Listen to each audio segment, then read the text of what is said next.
Hi there, my name's Patrick Davies from Beta Lab in Melbourne, Australia. Today I'd like to talk about study models and creating virtual study models. Just touching on that with the 3Shape software, which is what you're seeing at the moment. This is one of our patients, Sissy, who we've based and created anatomical study models for.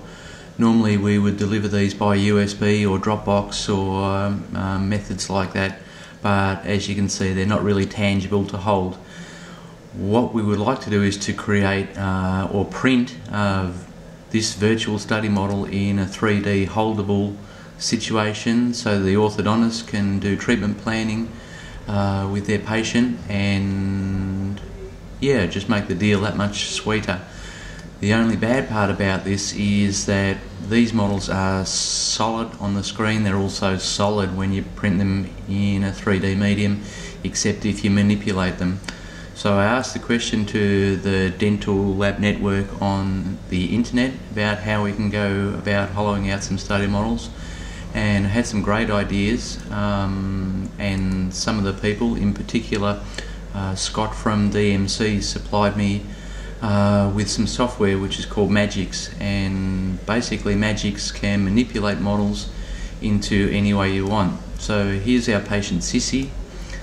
This has just been imported as two parts, the maxilla and the mandible, from my 3Shape files, the orthodontic data files, into Magix so we can start working on them. At the moment these models are solid. We want to try and get them hollow, but getting them hollow and also being able to empty out all of the support material that could potentially be trapped inside them. So here we go. First of all, we need to hollow out the parts. So I usually like to center everything first, so we go to views and we just like snap to front or snap to back. It's up to you, it doesn't really matter. I like snap to back because you can see the depth of the sulcus in the lower model there. There's some toolbar up in here. I'm pressing the toolbar and there's a hollow button. Okay, so the hollow button pulls down another menu which asks you for wall thickness, detail size, etc, etc.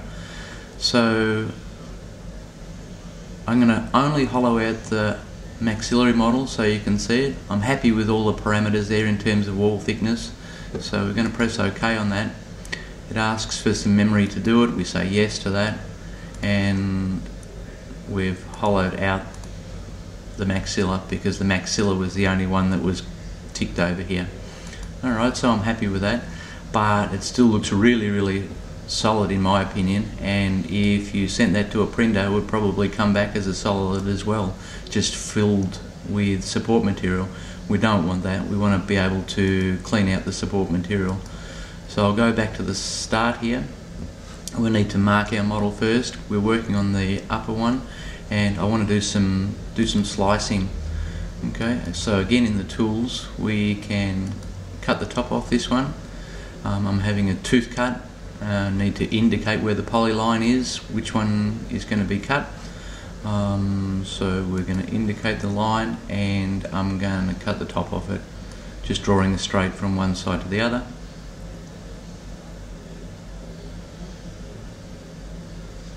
As parallel as you can. That looks pretty good for me. You can see the green line that's been put in as sort of saying this is where you want your cut. So I say yeah, sure, why not. We've applied that and we've got an extra part here now.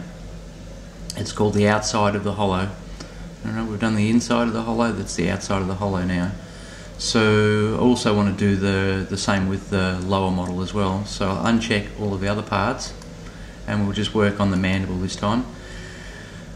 This one, as you remember, is solid, so I'm presuming that when we cut it, it's also going to be a solid as well. So we'll indicate our polyline from one side to the other.